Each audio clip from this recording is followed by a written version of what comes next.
They told everybody that their tobacco was toasted. It's toasted. Well, let me tell you something. All tobacco cigarettes are toasted.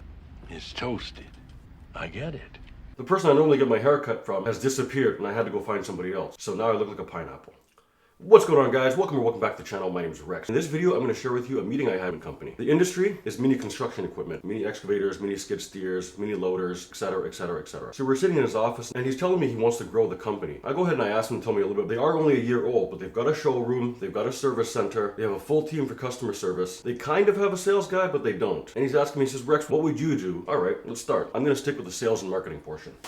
Okay, there's two ways I would approach this. Direct sales, indirect sales. Direct sales are when you're in front of the customer. Indirect sales is kind of like a commercial, or I would like to call peripheral sales. And we can break these down even further. Example, a commercial breaks down into online presence, breaks down into flyers, trade shows, anything that gets your brand recognized. Where direct sales, we'll do cold reach. Very simple. Tried and trusted, very old method. Indirect sales, we're going to attack online, create a presence, let people know who you are, provide some value, whether it's entertainment or education, doesn't matter. You take your brand.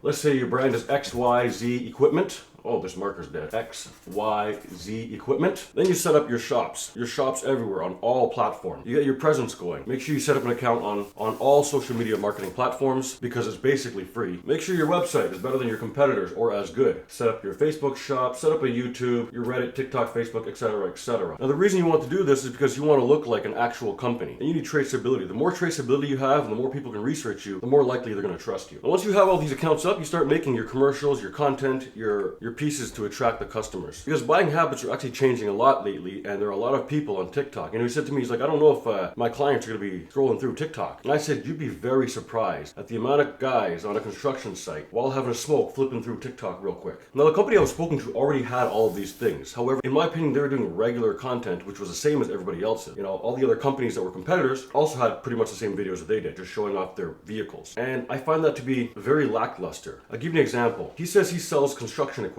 and he's also let me know that other people sell construction equipment, and he feels like the only difference is their pricing or their warranty or their service. Do something big. Example, I believe it was Volvo that did this, but one year they had a large crane holding up a smaller crane, holding up a smaller crane. And that doesn't even make sense. Nobody needs to do that on their job site. But it doesn't matter because everybody remembers that is big content. That is something you're not going to see all the time. So I said to him, take one of your mini excavators, instead of just showing them off, why don't you open a beer bottle with it?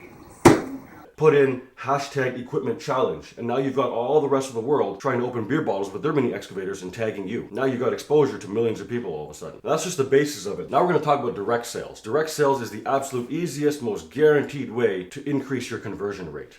Indirect sales brings people in, gets people interested, and you're guaranteed to get sales. For every 1,000 people that see it, at least 10 people are going to contact you. But that's not a great conversion rate. So if you want high conversion rate, I recommend you do cold reach, cold sales, cold calls, cold walk-ins, cold everything. And I've made up a small list here. If you're selling mini equipment, who you can reach out to. I did a quick Google search for a couple of these and I found hundreds of listings of phone numbers. Easy to find. So we've got here already 2, 4, 6, 8, 10, 12, 14 subcategories. Each of these 20 subcategories, you pick a radius of about 200, 400 kilometers. You pick all these businesses, you get all their phone numbers down. You're going to have thousands of phone numbers to call. And when you call them, don't try to sell them something right away. Here's the magic, here's the specialty part. Before you call them, find out about them first. Learn as much as you can about them and what they do before you call them. Once you're on the phone with them, you can actually have a conversation. Instead of saying, hey, I'm from this place and I'm trying to sell you something. No. Hey, I'm from this place. I know you do this, you do that. Check you out on the internet. Do you also do this, this, and this? What are they going to say? No, I don't want to talk to you. No, they want to tell you about their company. So they're going to take a chance to tell you about what they do. When they tell you about what they do, you now have the guaranteed opportunity of finding out how you can service them or how you can help.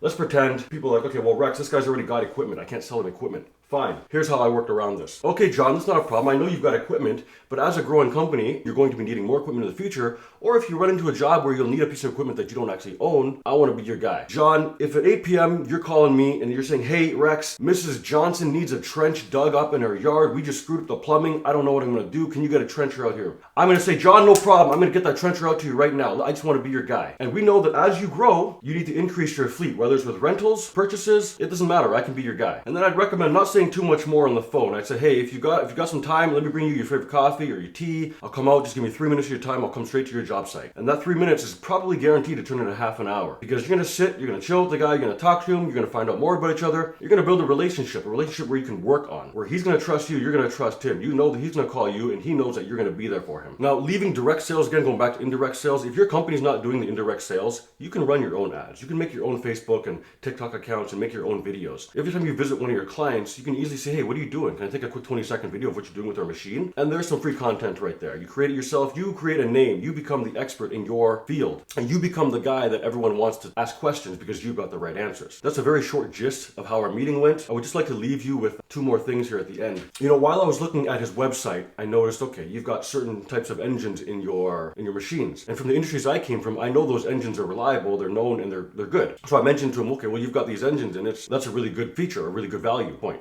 And he goes, no, Rex, I mean, everybody's using those engines now. It's nothing special. Well, I beg to differ. I'll tell you why it is special. Back when was doing advertising, they told everybody that their tobacco was toasted. Well, let me tell you something. All tobacco cigarettes are toasted. But because pointed out that they were toasted, they easily acquired a large portion of the population that bought into the whole toasted. Give you another example. Subaru. Subaru sells cars, and everybody knows they're all-wheel drive. Why? Because that's all they say. All-wheel drive, all-wheel drive, all-wheel drive. Well, guess what, guys? There's a lot of cars out there that are all-wheel drive, and nobody's saying, oh, all-wheel drive this, all-wheel drive, all. But Subaru, being that they have an all-wheel drive system similar to many other cars, they're focusing that they have all-wheel drive. You know, I bet you if a car company came out and they focused on the fact that they had rubber tires, people would still fall for it, even though all cars have rubber tires. And the second last thing I'm going to leave you with is, if you own your mini excavation company, I have a suggestion.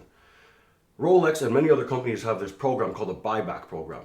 And what they'll do is they'll buy back the product from you, of course for less price than you paid for it. That's just the way it goes. It's just like a dealership, a car dealership. But then they can resell your used product, therefore guaranteeing that your customer is always going to be buying something from you. Let's say he doesn't do a certain part of his work anymore, and he no longer needs his mini skid steer. He needs to trade it for a trencher. Let us buy back that skid steer, sell you the trencher on our buyback program. Alright, so I probably missed some things. I'm a little bit all over the place because I'm new to making videos like this, but hopefully somebody found some value in this, and I will be sharing more videos in the future. Thanks for joining me. Once again, my name is Rex. Peace out and make it a great day.